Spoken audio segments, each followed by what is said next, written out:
Is it wise enough to think that the hailstones that are happening right now in 2026, ang dami po kasing naitala, hailstones. Okay, Tagalogin natin yan. Ano bang hailstones? Ang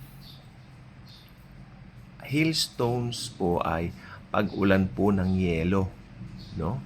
At nakalagay po sa Revelation 16:21, magkakaroon ng hailstones kasama yan sa mangkok na puot ng Diyos. Okay? Ganun po kalalaki ang tipak ng yelo, mga isang talento ang kanila, ang bagsak nito. Ganun kalaki, no? So, ang hailstones po na babagsak during that time, parang mga gabato, parang mga batong babagsak, no? Na mga yelo, na mga buo. Kasi kung hindi po ako nagkakamali, nakalimutan ko na po kung saan, parang may pinuntahan kami dati nung ako ay maliit pa. Umulan po ng bato doon eh. I mean, bato tuloy, sorry, yelo. Ano siya, umulan po siya ng yelo, pero maliliit lang. Actually, natuwa pa yung mother ko eh, no, na maliit pa kami. I don't know, somewhere in, hindi na po ako magbabanggit pa kasi mali eh. Basta maliit pa po akong bata noon. Maliit lang siya at during that time, very rare yung pangyayari. Yan naman po pala yung nakahula po sa Biblia. Part ng puot ng Diyos ang pag-ulan yan, no? At ngayon nakatutok tayo dito sa mga pangyayari ng 2026. Napakarami po ngayong hailstones na nagaganap sa iba't ibang bahagi ng daigdig, ano?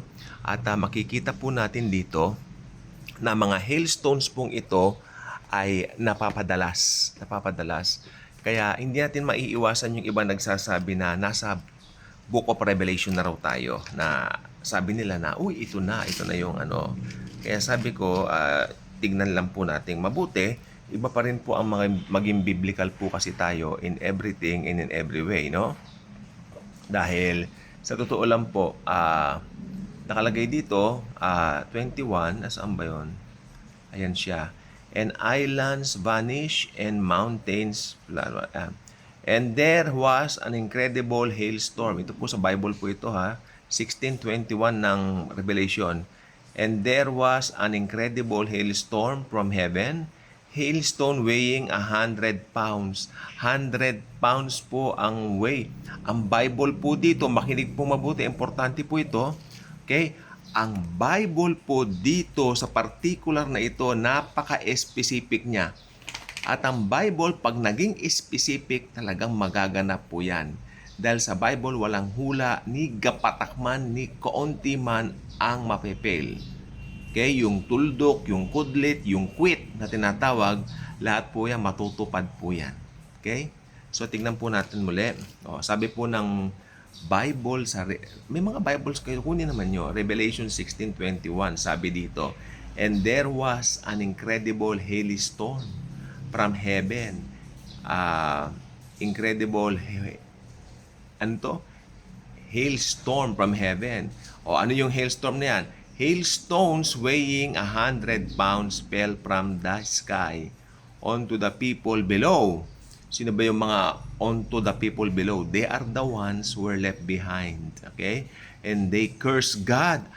Ito pala yung verse na binanggit na wherein delubyo na nga ang sinasapit nila. Nakuha pa nilang i-curse ang Panginoong Hesukristo. Kay tinding mga damdamin. Kay tigas na mga damdamin. Hindi ko alam anong klase mga tao yan, mga naiwan na yan.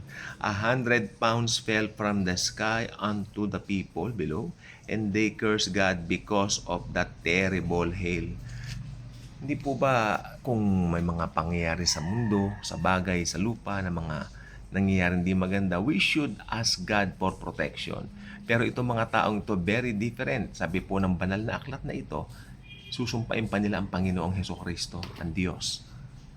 Wow, medyo iba po talaga. Kaya the greatest thing talaga is ang maborn again kayo nitong church age.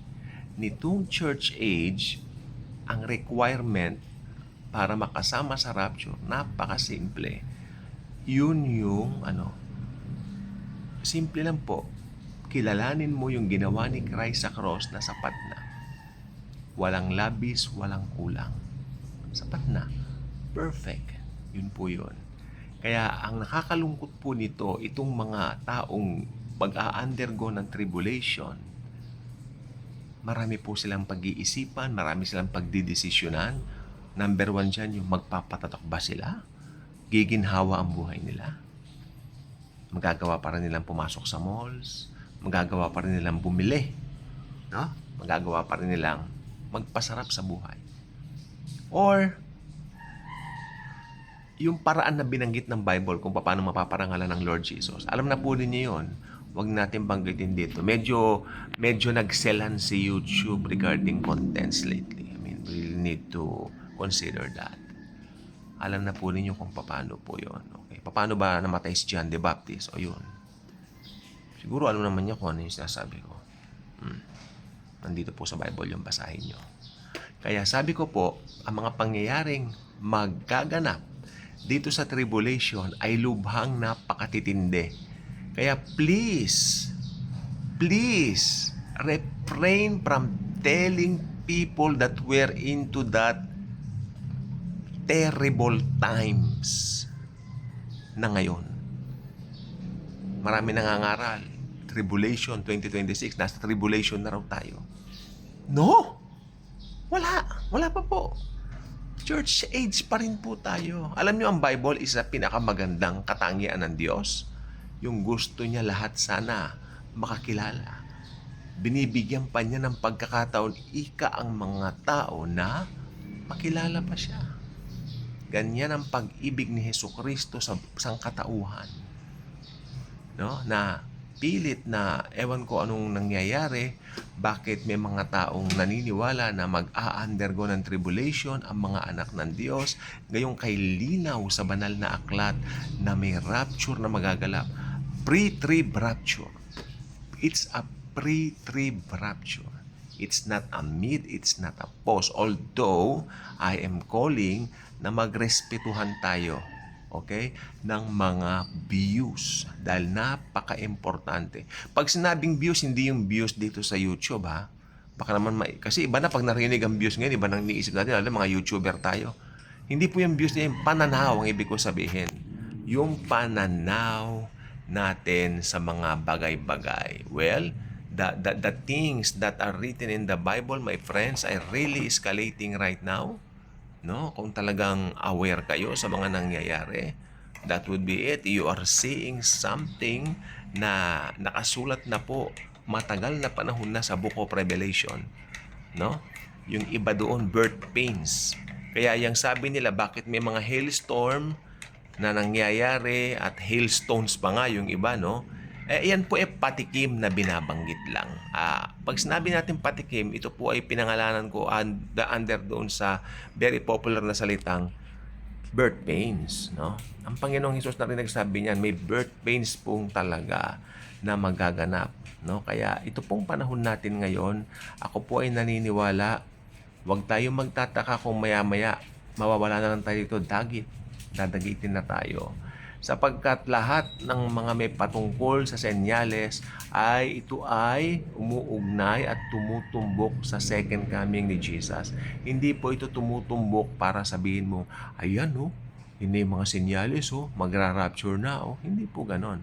Ang tinutumpukan po ng lahat ng ito ay ang second coming. Pero since ang rapture po ay isang revelation exclusively ini-reveal kay Paul na apostle to the Gentiles, katulad natin mga Hentil, mga Kristiyano, alam natin kung mas malapit ng second coming. Therefore, walang pagdududa at walang pag-aalilangan. Mas malapit na po ang rapture. Kaya ano ang banggit ng banal na aklat regarding this? Ang sabi niya, magpalakasan tayo ng loob regarding sa mga bagay na ito. Sapagkat itong mga bagay na ito ay hindi na magluluwat at magaganap na po. At naniniwala po ko again, if the second coming is near, much more, how much more the rapture of the church. Huwag kang magulat kung anytime dagitin na po tayo ng Panginoong Yesus para pumasa Kanya magpakailan-kailan pa man. Pero bago mangyari ang rapture, maging ka-good vibes ka muna by clicking the subscribe button, share this video, and when you share this video, you are not just sharing the content of this video, but Jesus Himself, His love, His grace to the mankind. Thank you.